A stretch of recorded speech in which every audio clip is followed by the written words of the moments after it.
No Jumper, coolest podcast in the world, and you know we had to do it. We got an official interview coming in with LA's very own Deuce Face. How you feeling, man? Good. Thank Hell you. yeah. Hell yeah. Wow, man. Hyped to have you in here. I'm not gonna lie, like I was watching the South Sider report card, and partway through when they were going over you, I was just like, damn, like he mentioned, he's like, I don't think this dude's done an interview yet. And I just immediately hit up Flip. I'm like, man, we gotta get that in. What the f we're waiting for? Yeah, hell yeah. Yeah. I hadn't done no interviews. This is my my second one. Right, because I seen you did do Negra the other day. Yeah. Yeah, I did that one. Then I kind of rolled my R there a little bit. Yeah. I'm starting to sound authentic. Damn. All right. But okay, so was that intentional? I mean, I know you're kind of like new to being on the scene as a rapper and everything, but like, was it intentional that you wanted to wait to do an interview until you had a bit of motion going on? Yeah, low key. Like I wasn't trying to do like too many interviews all at once. You know, like I wanted to like let me like get more numbers and like do better in my music and shit. You know. Yeah, yeah. Yeah, but yeah, this is my first one, you know? No doubt. So you from Boyle Heights? Yeah, I'm from Boyle Heights, East LA. Okay. So what was it like growing up out there? What was your childhood like? Shit. That shit like everybody else, you know? Like just treacherous, ghetto shit, like just regular shit, you know? Uh-huh. Yeah. So you have both parents around or? No, I just had my mom. I had my mom and my brother. I live with my mom and my brother. Okay. Yeah. So you never met your dad, or you just didn't have a relationship with him? Nah, my dad died when I was like 2. Oh, okay. Yeah, I never met him. Damn. Okay. So you're the oldest kid in the house, or? No, I got an older brother. Okay. Yeah. So did he have more of a relationship with your dad? Yeah, he did. He met my dad before me. Okay. Yeah. Damn. But I didn't get to meet him at all. Damn, that's crazy. So what was your mom like? Like what kind of job she have and shit? She worked at like a dry cleaners and shit. Yeah, she worked at a dry cleaners and she was that's all she did pretty much for a long time. Nice. So would you say that there was like a time period where you kind of realized that you were growing up in a pretty crazy place and that there was a lot of wild shit going on outside? Yeah, like as a kid there was just a gang of bad shit. You know, I grew up in the projects, like in East LA. Yeah. And that shit was just, you know, it gets bad. And that's pretty much where shit started, you know? Do you have any memory though of just like being exposed to some shit that a little kid shouldn't be exposed to when you were real young? I mean, like, yeah, I can't really like say too much, but like, yeah, it was more like, yeah, just like shit that, like, you know, just like shootings and shit that, like, as a little kid, just seeing or like hearing about it and shit, you know, and just.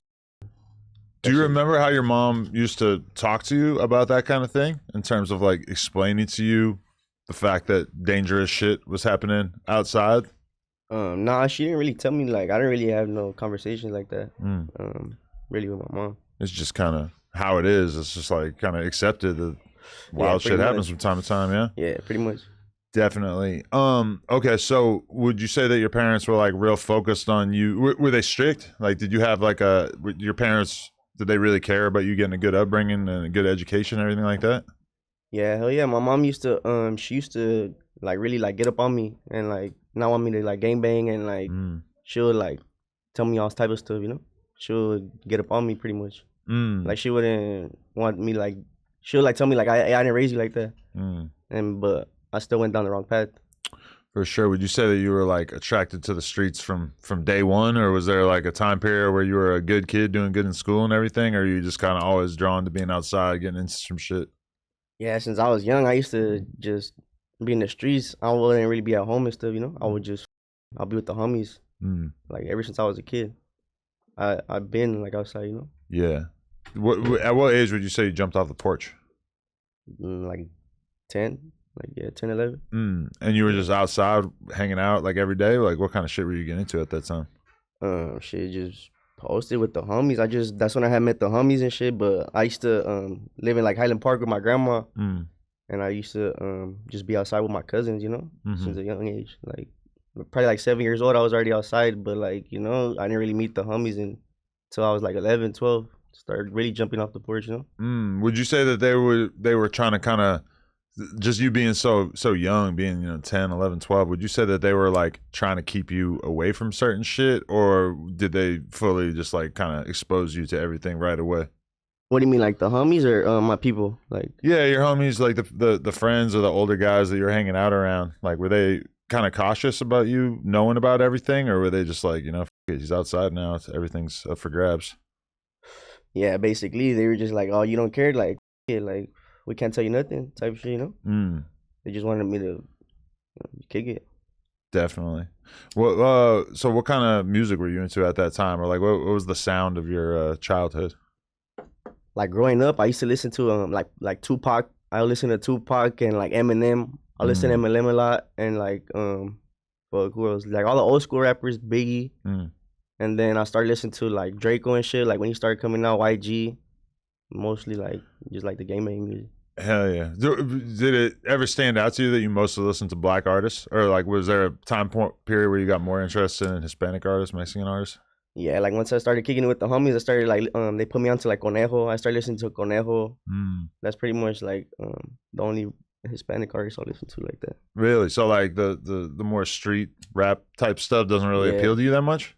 What do you mean, like I mean, like Hispanic rappers? Like like Mexican gangster LA rappers, like that's just not really your bag? Nah, I wouldn't really listen to that shit. That shit could be like, weak to me. Well, really? You think you're the best one? Like everything's been kind of weak up till now, and now you're coming out and you're making it look good? Nah, I'm not gonna lie, like there's other Mexican rappers like, Suede, Yup. I gotta give it to like, like him, like, people like that. Like Bravo the Bag Chaser, like I'll listen to like Austin the Pac-Man. Yeah. I'll listen to like them. But like I don't know, but I'm talking about like old school, like like yeah, new school okay, rappers. yeah. I listen to like a gang of right. Yeah, Mexican. No, yeah, that makes sense. I mean, I was doing an interview with 6ix9ine the other day, and he basically said, if you ain't black, you can't rap. And what he meant by that was basically like nobody's trying to hear you rap unless you're black. And when you really think about it, it's like there's really only been like a handful of really popping white rappers over the years. And when you really think about Hispanic rappers in general, all the way from, Puerto Rican rappers in New York to Mexican rappers in LA and Texas, etc., it is like it has been an uphill battle. It's like still to this day, it's kind of hard to think of like real superstar Hispanic rappers from America. And yeah, there are a bunch now, but it does kind of seem like there's like a ceiling almost. Yeah, it is. Like there's not like a mainstream, like super hot, like top Billboard, like #1 artist like that's like Mexican. I don't think so. Like I think like probably like D-Baby goes hard. Like I think like he's like pretty up there. I feel like D-Baby and Mexican OT down in Texas, and then out here, we got OGZ going crazy. Somebody like really Shoreline Mafia in general. Peso's been going pretty crazy lately. Yeah. But did that ever like kind of occur to you, like when you were young, rapping, just like that this was sort of, I don't know, less of a mainstream thing? Yeah, I would think like I used to think about like I can't make it really as a Mexican like all the way up there, like unless I'm like really good, like I would just be thinking like I gotta get myself like better at this. I gotta perfect my craft every day, like to get up there, like because I really don't see nobody. Like I'm really the only one making it out of my city, like out of Boyle Heights. I don't really see nobody else. Right. Yeah, pretty much. Yeah, and I mean, a lot of times, like once one person comes up out of an area, it's easy for other people to kind of emerge from that same place, but like when you haven't seen anybody from your section really be able to achieve success, it's hard for an up and coming kid to imagine it. Yeah, that's really what like I used to think about, like, damn, there's really nobody coming out of my section, so I really got to go harder.